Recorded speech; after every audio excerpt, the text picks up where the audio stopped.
former military head of state, Ibrahim Babangida, has joined calls for the restructuring of Nigeria. Now, IBB, as he is called, also condemned the spate of hate speeches from different groups in the country. He said restructuring can no longer be wished away, even though the country has survived a lot of crises in the past. The general didn't end there, as he also advocated for the adoption of state policing, adding that the initial fears that state governors would misuse the officers of the state police have become dead. Now with us in the studio is a publisher of Inside Watch Africa, Sheyi Adeyemo. It's good to have you today. Good morning. It's quite a while. You're welcome. Thank you. And we have also joining us via satellite the convener of Coalition of Democrats for Electoral Reforms, Ayo Okpadokun. It's nice to have you join us right now, Ayo. Okay. Good morning. Good morning. Now let's start from the studio before we go to Ayo. Now, Sheyi, the call for restructuring has been banging. It's been loud and loud. But the calls by the former head of state, General Babangida, seem to take it to another level. Now, let us take these issues one by one. How ripe is Nigeria for this restructuring, really, if we have to see things in perspective? It's very clear, and I'm very happy that the general is taking this upon himself, because, like you just said, the young man that I just let us set, that the youth should engage. I also believe that the leaders also should be more engaging, and that for me is healthy. This is a very, very healthy development that coming from him, and I imagine there'll be a coalition as well, where we'll have former head of states coming out to, you know, frantically and clearly saying it is time for us to redeliberate, to bring back this talk onto the table, because essentially that is you know what this is all about. Talking about it more, meaning be more clear, be more loud about the things that, you know, concerns all of us. All right, let me come to you, Mr. Okpadokun. Were you surprised when you heard the news credited to the former military head of state calling for restructuring of the country, that it's about time? Well, I'm not surprised in any way if General Babangida is coming on board on the serious, legitimate, prolonged campaign for national restructuring of Nigeria. Because he had been head of state, he had the opportunity to do something, then he wouldn't, because the crisis of nationhood that brought about the agitation for national restructuring was a matter that was brought upon Nigeria with the incursion of the politician in military uniform who ventured into political governance on January 15, 1966. And since then, because Nigeria secured its independence on the federal constitutional arrangement, but with the emergence of the Nigerian army into political governance, they totally suspended, frustrated, abrogated the federal constitutional arrangement for their own military organogram, where power flows from the top to the bottom.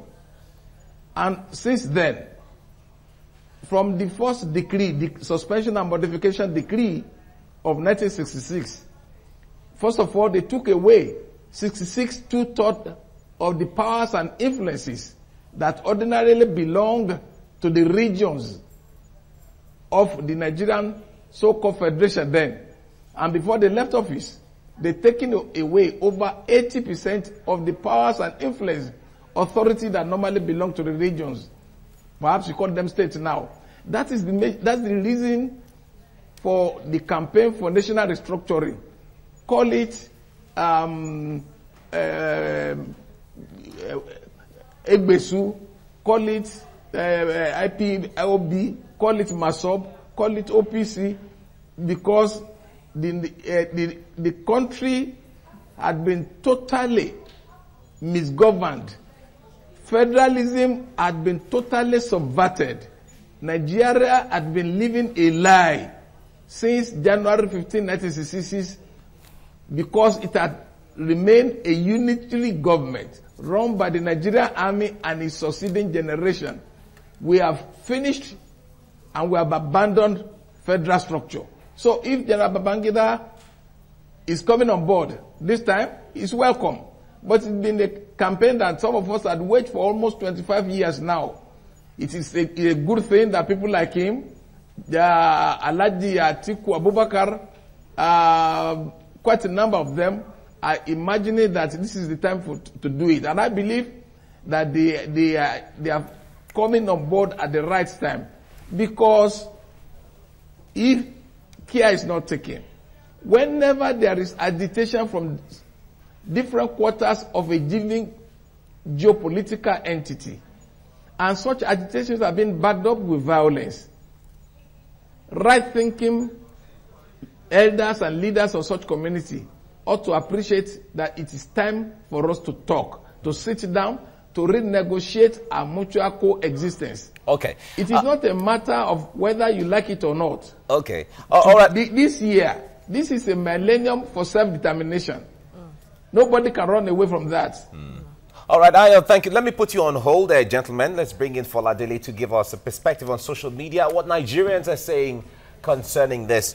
Good morning, Fola, good morning. Good morning, Aziza. Nice to see you. Good morning, Shane. Good morning. Okay, so let's find out what people are saying online. Otumba Shiwaju says, IBB, the Maradona of our time, the man that annulled the most credible election in Nigeria, is talking about restructuring. Wake me up, guys. Larry Olayinka says, even IBB is now calling for the restructuring of Nigeria. Aloysius Asuko says, another one, Abi same one, we cancel a free and fair election. Sumba Badmo says, some people need to be ignored in this country called Nigeria when they make contributions. When they were entrusted with power, they failed. Marvelous Bernard says, Nigeria needs deconstruction. Oh dear. Sam Oyekwe says, IBB has spoken the mind of reasonable and responsible Nigerians. The time to act is now because delay will be too dangerous. And the last one, from Fisayo Adiribigbe, he says, I appeal to other northern leaders to emulate IBB and support restructuring of Nigeria in the best interest of all of us. Okay, Shei, so you have people here saying IBB shouldn't be in the position to suggest anything because when he was in the position of power, look what he did with it. What do you think about that? I think is in the best position to suggest, because the truth is, if you're failed and you're saying, look, this is the things that I did wrong and I need to correct it, or I am suggesting this way to correct it, particularly because of his exposure, of his experience, of the things he had gone through. Look, the bottom line is there's a problem. So everyone that can contribute to the solving of that problem should be embraced. You're welcome. Rather than worry about someone's past and all of that. I think it is about time. This is a time we need to take advantage of, because he said something critical. If we don't do it now, what will spin out of it? Particularly, look, what happened in the Civil War was a situation where we only have the conventional army. Now, we have all of these guys ready to fly tomorrow. All of these groups, they're there, they're armies, guns everywhere. You have it in individual houses. So we're more in a more sensitive time that we cannot afford to joke with. It's a serious time that it is not time to worry about who said what. We're saying he had said it. Praise God, let's run with it, and everybody should come on board and find a way of taking advantage of what he has just started. And all of us, you know, in our different quarters, coming on board for the Baba Okpadokun. They have been on it for a while. They're good to go. They have been ready. They have already, you know, strategy. They have some so everyone will now bring that to the table. All right, all right, Fola, thank you very much. Thank you. Let me stay with you, Shei, here. He mentioned something. He talked about state policing. He talked about devolution of powers. Now, let's go back to the 2014 confirmed report. Is that where we should really start from, adopting that report? Now, he just said something critical, that we can look at short, medium, and long term. So some of those things that have been played up for a long time, let's look at them critically, because it is obvious that they're the way to go. So state policing is doable. Don't let's delude ourselves. So take that out of the bag and deal with it quickly. Now, the idea that you're looking at, federal roads and all that, how can you have federal roads in the middle of a state? Please take care of that now. Short-term solutions. So if those are the things we need to deal with quickly, let's deal with them as we deal with every other solution that is possible. Bottom line is, it is solution time. Let's correct the problem now. Let me ask you the same question, Mr. Okpado.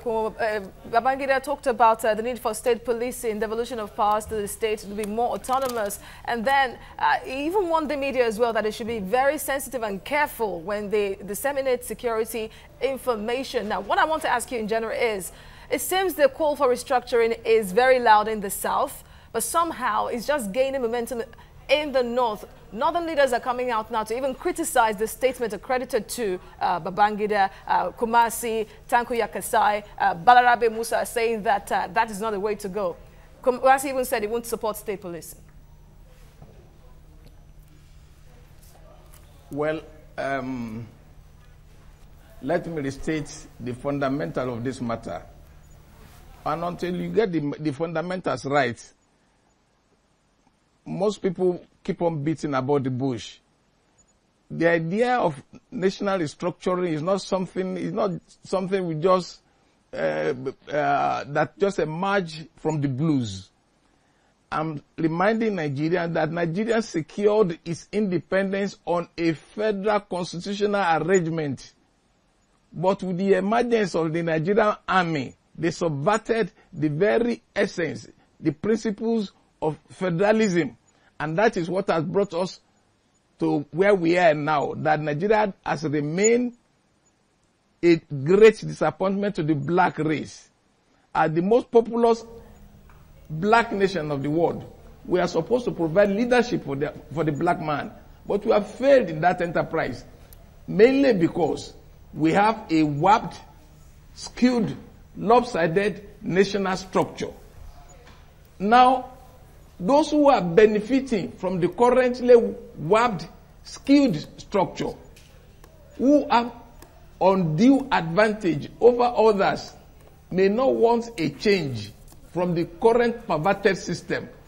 So elements of that nature should be ignored because they have this dubious advantage in their possession. They will never want to lose it. It remains that the rest of us, who are the underdogs, who are the oppressed, who are on the sideline, ought to gather ourselves together to enforce the right thing to be done. Nobody will give you your right. You must fight for it daily until you go to the grave. That's the truth of the matter. The fact that some elements in the North don't want it is because they have undue advantage over us. I can assure you that if you take a look at some of them, one by one, some of them have gone through 5, 6, 10 different political offices. Is it because they are the most brilliant? Is it because, what is the reason for that? It's because there are few educated people that are emerged from that part of the country. And the few number of them, they monopolize everything. And don't forget that the preponderance of the military tough shots that have administered Nigeria as big military dictators have been from the northern part of the country. That is why they balkanized Nigeria into several areas as they wanted, not based on any legitimate criteria, yardstick. So if because of that, it had given them undue advantage, they would like to retain that. That is the reason why some of them will not like national restructuring. All right, thank you. I join my fellow speaker, who is fulfilled there now. Okay. That those things that can be done immediately should be done. But I must tell you that the 1963 Constitution is the most important document to be placed before a representative of the ethnic nationalities, which were the building blocks upon which the British constructed the edifice they call Nigeria. Okay. All other conferences, be it Obasanjo, be it Babangida, Abacha, Obasanjo, Jonathan, all those conferences can be added onto it.